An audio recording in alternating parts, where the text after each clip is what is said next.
Este programa es posible gracias al equipo conformado por Gitanjali Suárez, Inmaculada Sebastiano, Melanie Pieruzzi, Carlos Javier Virgües, Fernando Camacho y Giancarlos Caraballo, y a todo el equipo de operaciones radio y Mundo UR. También puedes seguir la transmisión en vivo en mundour.com.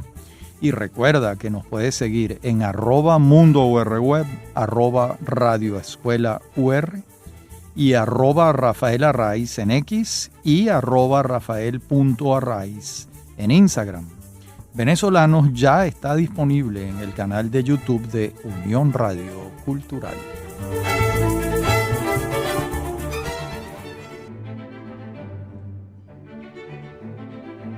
Bienvenidos todos a Venezolanos en esta serie que estamos haciendo sobre Hispanoamérica. Este es el capítulo 9 y último.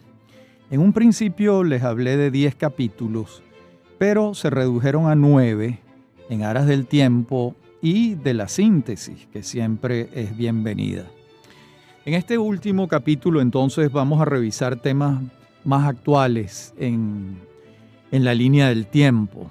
Vamos a comenzar el programa con episodios del año 89, 90, 91 y traeremos el programa hasta fechas bastante más cercanas en Hispanoamérica. ¿Qué tenemos en esos años? Bueno, en el mundo, a partir de 1989, se produce lo que podemos llamar un terremoto político y económico. Con la caída del muro de Berlín en noviembre de 1989 y con la desaparición del llamado socialismo real, es decir, la Unión de Repúblicas Socialistas Soviéticas, a partir de 1990 y 91 se produce un reacomodo general en el mundo porque, entre otras cosas, ha terminado la Guerra Fría, ese largo periodo de enfrentamiento que hubo entre la Unión Soviética y los Estados Unidos y sus aliados en Occidente, que se prolongó entre 1947 y 1989. A partir entonces de la desaparición de la Unión Soviética en el mundo, empiezan a reconfigurarse zonas económicas de Hispanoamérica. A esta reconfiguración, un periodista británico llamado John Williamson la llamó el Consenso de Washington. Y a partir de allí, los historiadores, los periodistas, los analistas han continuado llamando a este periodo, o a esta coyuntura más bien, el Consenso de Washington. ¿En qué consistía este consenso?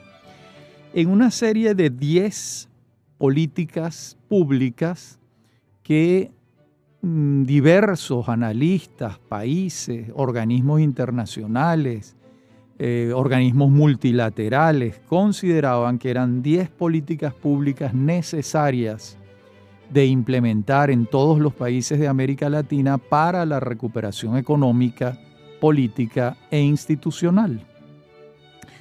Esas 10 políticas públicas, muchas de ellas eran puro sentido común, y fueron establecidas con esta denominación, el Consenso de Washington. Recordemos que para esta fecha, 1989, 1990, muchos países de América Latina venían de unas crisis económicas muy fuertes con motivo de la deuda externa. La deuda externa es un fenómeno que va a ocupar el continente entre 1982 y 1990. Por supuesto, se prolonga, pero en esos 8 años fue un periodo muy grave, financiero, presupuestario, hacendístico, tributario en América Latina, porque los montos de la deuda, sobre todo en países como México, Argentina, Brasil y Venezuela, fueron montos muy altos. De allí que el primer punto que propone el Consenso de Washington sea la disciplina presupuestaria. Disciplina presupuestaria. Esto no tiene mayor ciencia.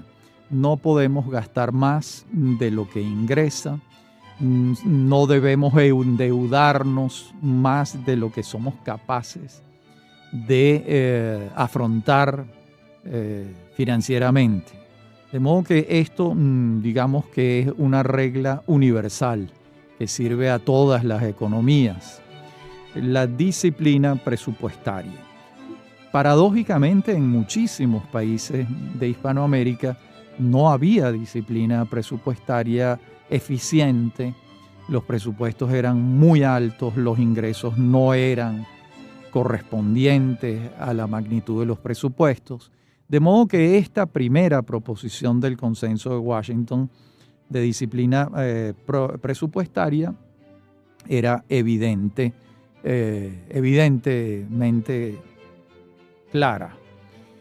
El segundo punto, cambios en las prioridades del gasto público. Muy interesante, porque esto llevaba a una revisión interna en cada uno de los países acerca de en dónde estoy gastando el dinero público, el dinero del Estado que entra por la vía tributaria, en qué lo estoy invirtiendo o gastando. Esto llevaba pues a un cambio de prioridades. Es decir, voy a dar algunos ejemplos. Si tu problema central es un problema educativo, no puede ser que tus mayores inversiones sean en el campo militar, por ejemplo, cuando tu primera prioridad es mejorar la educación pública.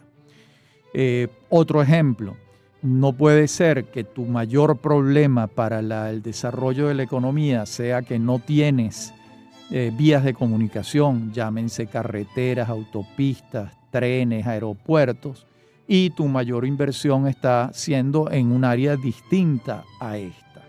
De modo que todo esto fue un llamado a la sensatez de en dónde invertimos, cuáles son en cada uno de los países, cuáles son las necesidades más urgentes y hacia allá debe orientarse el gasto público. De modo que aquí, de nuevo, pura sensatez, pura sensatez. El tercer punto era una reforma fiscal. Bueno, evidentemente para tener disciplina presupuestaria, para orientar el gasto público de una manera racional y pertinente, se necesitaba una reforma fiscal de manera de tener pues una recolección de tributos, una ejecución del gasto mucho más eficiente que lo que se tenía en ese tiempo. El cuarto punto, los tipos de interés, es decir, si tienes economías inflacionarias, no puede ser que la remuneración del dinero que tengas colocado en los bancos sea porcentualmente inferior a la inflación que estás padeciendo.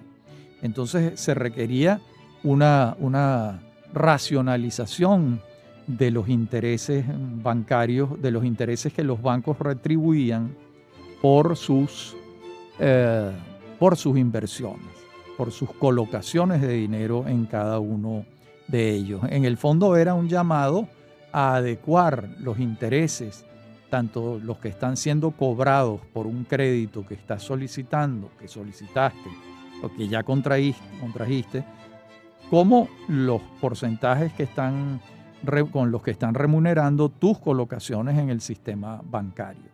Se requería de una sinceración de los intereses en relación con el estado de la economía de cada uno de los países de América Latina. De modo que esto también estaba dentro de lo sensato, dentro de lo racional. Un quinto punto, el tipo de cambio, por supuesto. Si tienes una moneda muy fuerte o muy débil, eso va a depender de tu capacidad de producción, de la capacidad de producción que tengas, de tus niveles de exportación, del ingreso en divisas que tengas por los productos que logras exportar. El tipo de cambio va a reflejar toda esa dinámica económica.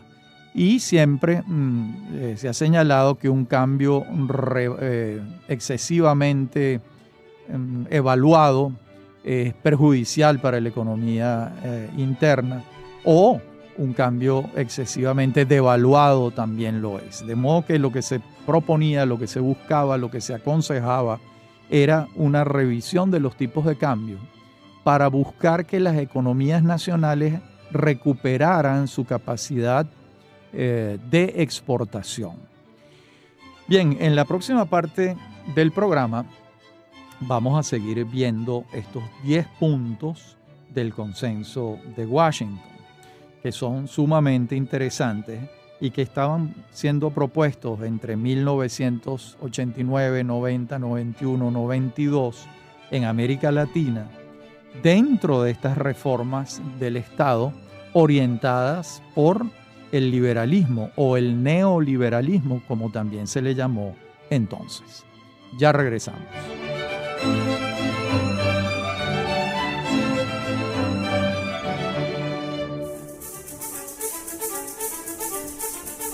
En breve continúa Venezolanos.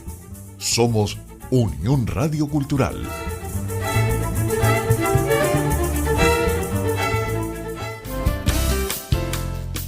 Estás escuchando Unión Radio Cultural. Este y otros programas de Venezolanos los puedes oír en formato podcast a través de Anchor.fm. Para alguna sugerencia sobre este espacio, pueden escribirnos al correo rafaelarraiz@hotmail.com. Somos Unión Radio Cultural.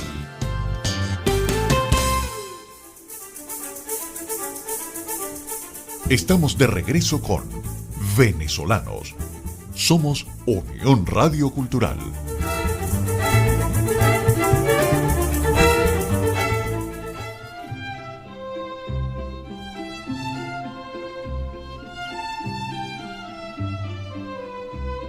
Bien, seguimos en la enumeración y explicación somera de los 10 puntos del llamado Consenso de Washington establecidos por John Williamson. El sexto punto es la liberalización comercial. A ver, esto es más complejo, mucho más complejo. ¿Por qué? Porque recordemos que desde 1948, y en el caso venezolano desde 1946, se desarrolló la ISI, la industrialización sustitutiva de importaciones.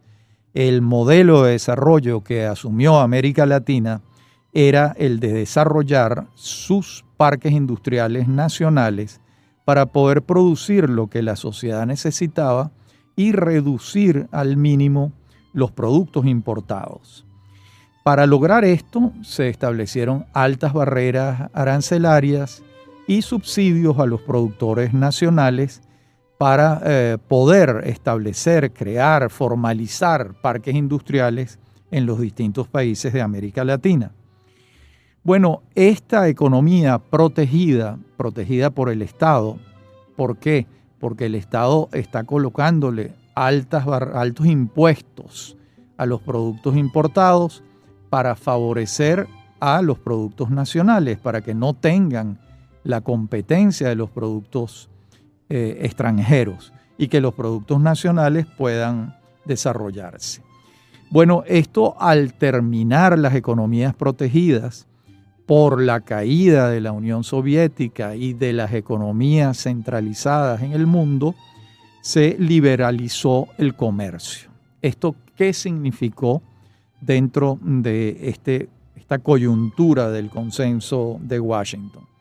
Bueno, que los aranceles a los productos importados se redujeron enormemente y en muchos casos desaparecieron.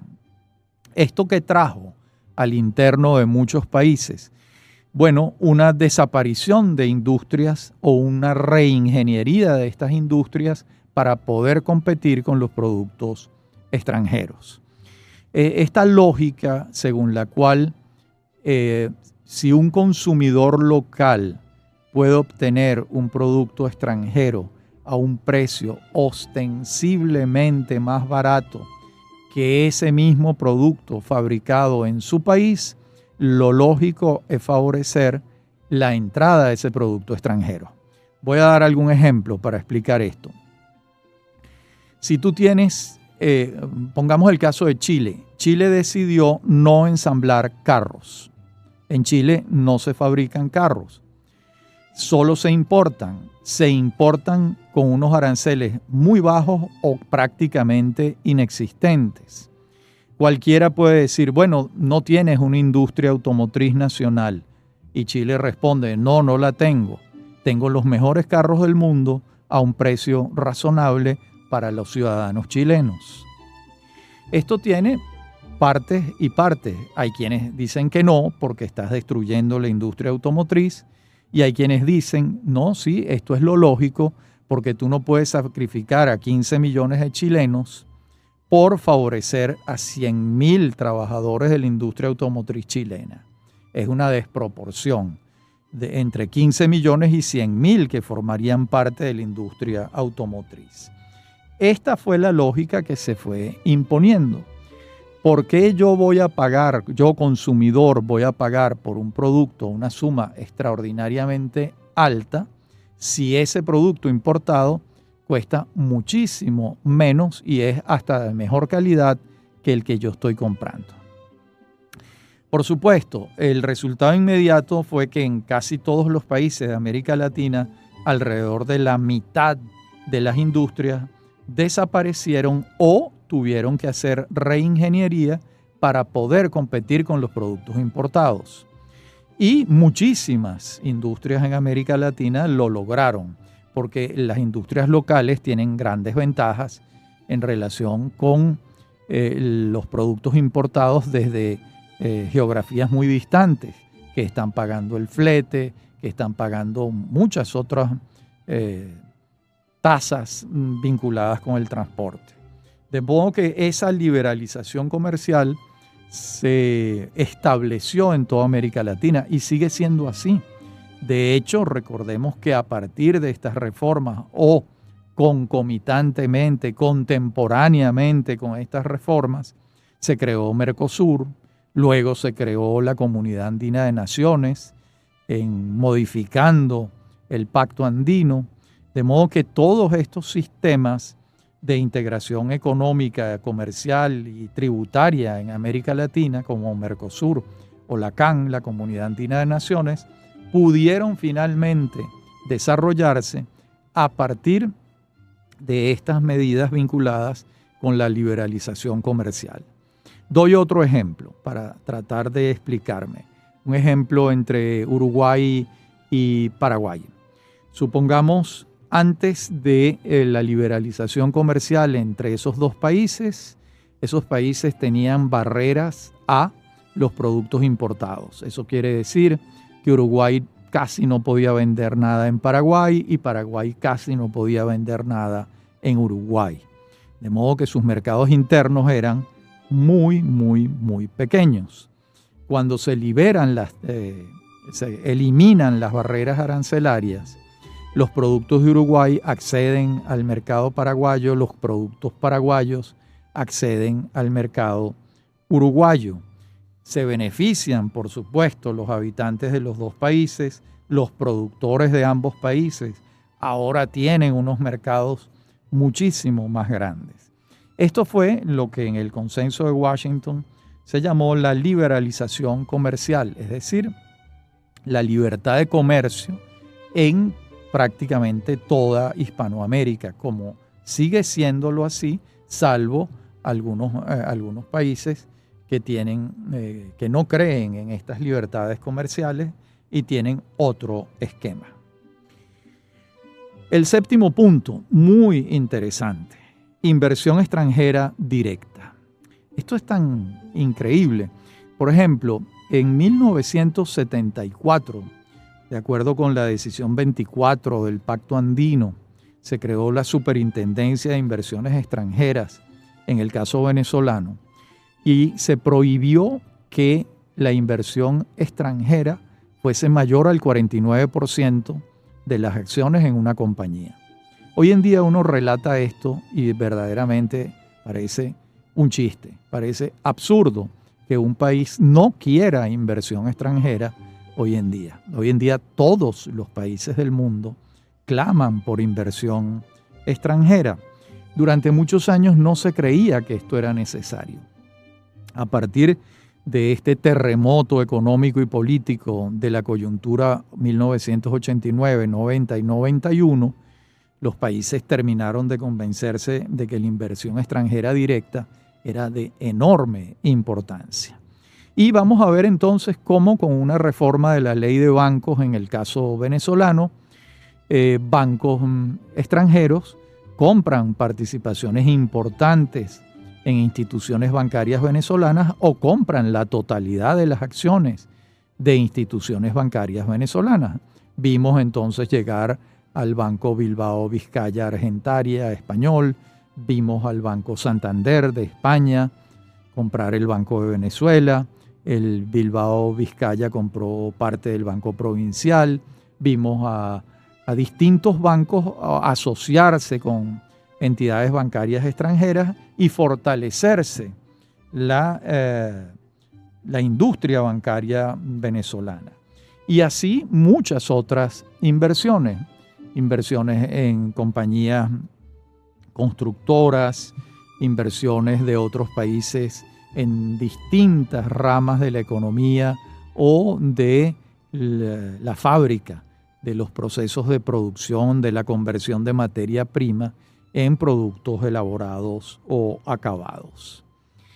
Bien, este fue un momento también importante en el que se llega a un consenso en relación con que la inversión extranjera directa es bienvenida. Por supuesto, para esas inversiones se requiere de seguridad jurídica, es lo que todas las inversiones piden, si no, no entran. El capital es muy precavido y no va a entrar donde no hay seguridad jurídica. De eso en América Latina hay muchas experiencias y de significación. El octavo punto va a ser el de las privatizaciones. Este es muy importante. ¿Por qué? Porque habían instituciones, compañías anónimas de prestación de servicios públicos en manos del Estado que prestaban un servicio público muy deficiente. No solo era deficiente el servicio, sino que todos los años reportaban pérdidas que los estados tenían que suplir con otros ingresos para cubrir el déficit presupuestario, y nadie se beneficiaba de esta circunstancia. A ver, el usuario estaba recibiendo un servicio de mala calidad. A su vez, ese mismo usuario, digamos, lo que estaba reclamando era un servicio de buena calidad, porque un servicio muy barato de mala calidad finalmente no sirve. Entonces, se inició una serie de privatizaciones de empresas públicas con el fundamento de que esos servicios públicos en manos de la empresa privada podían ser prestados con mayor eficiencia. Ese fue el criterio general. Y además, en casos particulares, habían empresas que no tenía ningún sentido que el Estado hubiese creado o que hubiese expropiado en aquel momento. ¿Por qué? Porque esos bienes que producía esa empresa perfectamente los podía producir la empresa privada sin que tuviese un costo para el Estado. Ejemplos, una fábrica de tornillos. Los tornillos los fabrica cualquiera. El Estado no tiene por qué tener una fábrica de tornillos. Incluso líneas aéreas, el Estado no tiene por qué tener líneas aéreas si ese servicio lo puede prestar más eficientemente la empresa privada. Sobre todo si esa línea aérea produce pérdidas. Ahora, si el Estado tiene una línea aérea eficiente que presta un extraordinario servicio y que además le reporta un ingreso al Estado, pues bienvenida esa línea aérea. En esto no hay que ser dogmático, pero en la mayoría de los casos, las empresas del Estado no estaban prestando los servicios eficientemente y hubo una ola de privatizaciones en toda América Latina. En la próxima parte del programa veremos el punto 9 y el punto 10 del Consenso de Washington.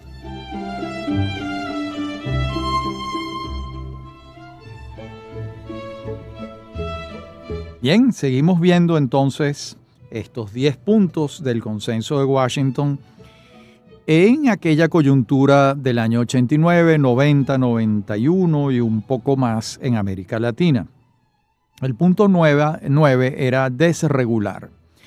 ¿Esto a qué apuntaba? A que había una cantidad de regulaciones que inhibían, impedían, problematizaban tanto la inversión extranjera como el desarrollo normal de una empresa nacional. Si una empresa nacional tiene que cumplir con decenas, centenas de trámites, todo esto es un costo para él, es una dificultad añadida que impide, ¿verdad?, el sano flujo económico y comercial. Esto era evidente, ¿no? Evidentísimo. Entonces, ahora, desregular no significaba pasar de una regulación excesiva a ninguna regulación. Siempre se refieren a algunas regulaciones, pero dentro del orden del sentido común, de lo sensato. Por ejemplo, no puedes fabricar medicinas en un laboratorio según unas regulaciones sanitarias. Ese tipo de regulaciones son las evidentes. Ahora, regulaciones que duplicaban o triplicaban supervisiones que ya otras regulaciones hacían, en nada contribuía a el desarrollo económico. Entonces, esta política de desregular, de liberalizar el comercio y las relaciones económicas y el flujo de la vida empresarial fue unánime dentro del Consenso de Washington. Y el último punto, los derechos de propiedad. Esto es muy importante. Obviamente, el derecho de propiedad está establecido desde hace muchísimos años. En 1789, los 4 puntos centrales proclamados por la Revolución Francesa, uno de ellos fue el derecho de propiedad. Es decir, el derecho de propiedad es sagrado, inalienable. Todos tenemos derecho a ser propietarios. Además, hay que fortalecerlo, es decir,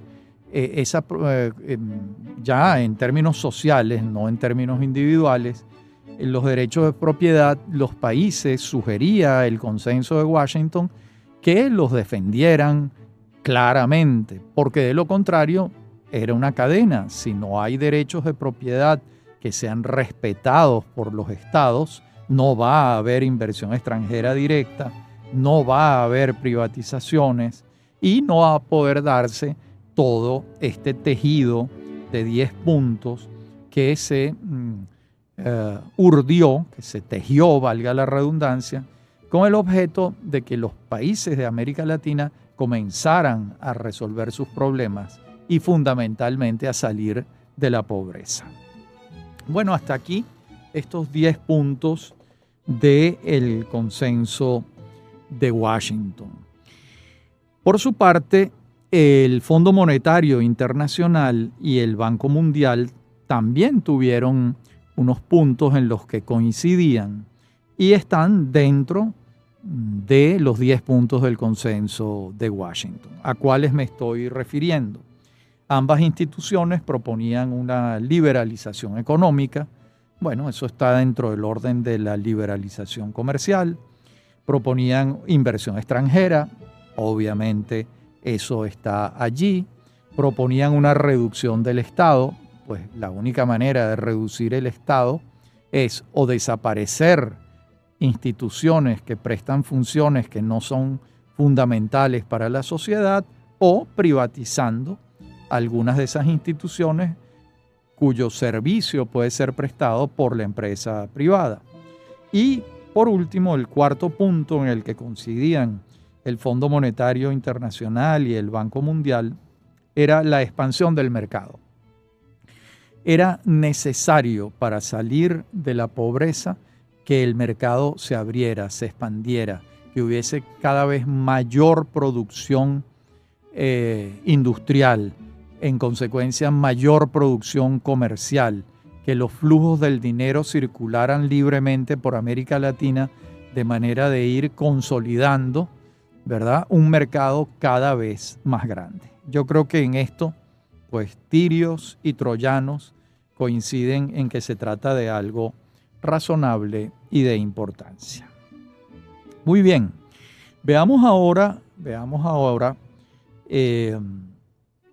cómo se redujo y si realmente se redujo la pobreza en América Latina después de la implementación de todas estas medidas.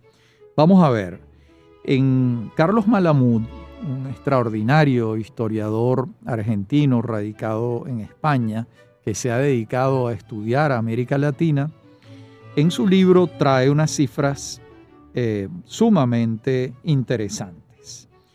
La pobreza en 1990 en América Latina era de 48,3%. Casi la mitad del continente era pobre. La pobreza en el año 2007, de acuerdo con las cifras de Malamud tomadas de la CEPAL, la pobreza en el año 2007 era de 35,1%. Es decir, se había reducido 13 puntos porcentuales entre 1990 y el año 2007. Es decir, eso había ocurrido en 17 años. En 17 años, 13 puntos porcentuales es mucho, es mucho. Bueno, la pobreza extrema se había reducido de 22,5% en el año 1990 a 9,1% en el año 2007. Ahora, ustedes dirán, ¿esto fue así en toda América Latina? No, las cifras de Malamud están promediando los países muy exitosos con los países desastrosos o poco exitosos. De allí salen estas cifras. Entonces es lícito, es válido que nos preguntemos, bueno, ¿dónde se redujo la pobreza? ¿En qué países se redujo la pobreza? Ostensiblemente en estos 17 años que está contabilizando Malamud. Bueno, por supuesto, el primer país es en Chile. La pobreza entre extrema y pobreza para el 2007 en Chile ya era del 13,7%. De modo que allí hay una cifra muy importante. ¿En qué otros países se redujo la pobreza en estos años? En Brasil, en México, en Perú, en Venezuela, en El Salvador, en Colombia y en Panamá. Recuerden, son cifras del año 2007. De modo que en esos países la pobreza se fue reduciendo. Bien, y fíjense lo siguiente. En esos años también el IDH, que es muy importante, el Índice de Desarrollo Humano, que fue creado por la Organización de las Naciones Unidas en la década de los años 90, el IDH mide el desarrollo humano, valga la redundancia, en el mundo entero. Y lo mide combinando tres variables: el ingreso per cápita, la educación, lo mide a través de la alfabetización, y la seguridad social, que permite medir, que se mide a través de la expectativa de vida. En el IDH del año 2020, por ejemplo, el IDH tiene 4 clasificaciones: desarrollo humano muy alto, desarrollo humano alto, desarrollo humano medio y desarrollo humano bajo. En el desarrollo humano muy alto hay 66 países. En el alto hay 53 países. En el medio hay 37 países. En el bajo hay 33 países. de los 192 estados que hay en el mundo. Entonces, ¿qué países de América Latina tienen para el año 2020 un desarrollo humano muy alto? Pues esto se los voy a referir en la próxima parte del programa, que será la última de este recorrido que estamos haciendo por Hispanoamérica. De modo que veremos entonces cuáles son los países de América Latina que para el año 2020 tenían, de acuerdo con la Organización de las Naciones Unidas, un desarrollo muy alto, alto, medio y bajo. Ya regresamos.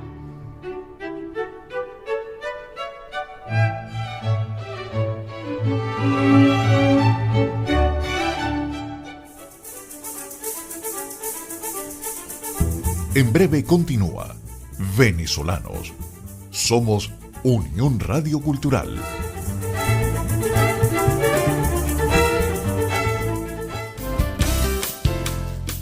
Estás escuchando Unión Radio Cultural. Este y otros programas de Venezolanos los puedes oír en formato podcast a través de Anchor.fm.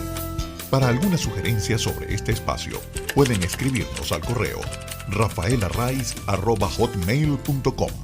Somos Unión Radio Cultural.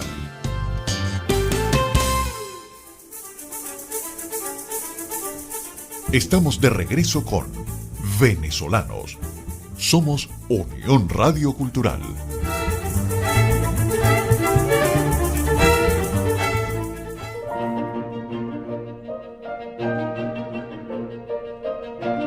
Bien, como les decía, vamos a referirles los países del IDH de la Organización de las Naciones Unidas. El país para el 2020 con desarrollo más alto en el continente es Chile. Ocupa el puesto 43. Le sigue Argentina en el puesto 46. Después Uruguay en el puesto 55. Después Panamá en el puesto 57. Bahamas en el puesto 58, Barbados en el puesto 58, Costa Rica en el puesto 62. Estoy hablando de América Latina y el Caribe. Si incluimos a toda América, Canadá está en el puesto 16 y los Estados Unidos están en el puesto 17. Bien, ¿a qué países vamos a encontrar con un desarrollo alto? Desarrollo alto. Aquí vamos a encontrar a Trinidad en el puesto 67, Cuba en el puesto 70, Granada 74, México 74, Perú 78, Antigua 79, Colombia 83, Brasil 84, Ecuador 86, Santa Lucía 86, República Dominicana 88, Dominica 94, San Vicente 96, Surinam 96, Jamaica 101, Paraguay 103, Bolivia 107, Belice 110, Venezuela 113. Estos son los del desarrollo alto en América Latina en el IDH del año 2020. En el desarrollo medio estaban Guyana en el puesto 122, El Salvador 124, Guatemala 127, Nicaragua 128 y Honduras 132. Y el único país de América Latina en el rango bajo, Haití en el puesto 170. De modo que esto es interesante, son cifras del 2020, son los que estuve trabajando, las cifras actuales del 2023, porque las del 2024, por supuesto, no han salido. Tienen variaciones, pero no demasiado grandes. De modo que podemos afirmar que América Latina, a partir de 1990, tuvo un crecimiento económico significativo. Yo no diría importante porque creció económicamente, pero otras zonas del planeta crecieron más que América Latina. Y América Latina, podemos decir que hubo crecimiento económico en los países que ya señalamos, ¿verdad? ¿Qué países han crecido más y por qué? Bueno, los países que han crecido más, y una de las razones por las que han crecido más, es por la cantidad de tratados de libre comercio que tienen firmados con países o con bloques de países. Es decir, Mercosur, la Comunidad Andina de Naciones, la Alianza del Pacífico y tratados bilaterales. Por ejemplo, Chile tiene tratados tratados de libre comercio con países asiáticos, con Europa. Colombia tiene un tratado de libre comercio con los Estados Unidos. Es decir, toda esta trama de los tratados de libre comercio ha favorecido a muchos países de América Latina. Voy a dar un ejemplo sencillo. Uruguay son 4 millones de habitantes. Los productos de Uruguay tienen acceso a un mercado gigantesco. ¿Por qué? Porque forma parte de Mercosur. El mercado de los productos uruguayos, ¿cuál es? 200 millones de brasileños, 40 millones de argentinos, etcétera, etcétera, 15 millones de chilenos. Es decir, esto es una oportunidad prácticamente mágica para los países pequeños que tienen acceso a grandes mercados. Esta ha sido una de las claves del crecimiento chileno. Por ejemplo, el Tratado de Libre Comercio de Chile con los Estados Unidos y con Europa permite ubicar su producción vinícola en esos países. De modo que solo va a depender de los chilenos incrementar la producción vinícola, porque el mercado para esa producción es inagotable. Imagínense, 350 millones de norteamericanos, 600 millones de europeos. Entonces todo eso ha favorecido mucho el crecimiento de algunos países de América Latina que han ingresado en tratados de libre comercio y cuyas producciones nacionales han encontrado mercado. Riesgos en todo este proceso, muchos. El riesgo de la reprimarización. ¿Qué es esto? Bueno, vamos a ver si lo explico. Yo tengo una producción de plátanos en Brasil, ¿verdad? Y mi producción de plátanos, yo proceso mis plátanos en una fábrica que tengo y convierto esa materia prima en platanitos. Los embolso y los vendo.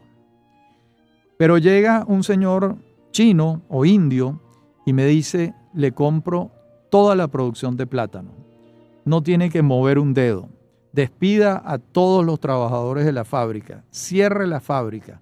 Porque todo lo que usted produce de plátanos al año, yo se lo compro. Incluso se lo pago por adelantado.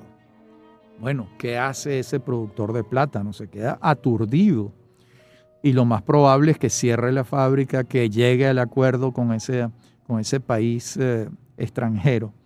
Y esto en principio suena muy bien. Sí, pero si esto se extiende por todo un país o por todo un continente, vas a volver a ser un productor de materias primas. Vas a desindustrializarte. Y al desindustrializarte,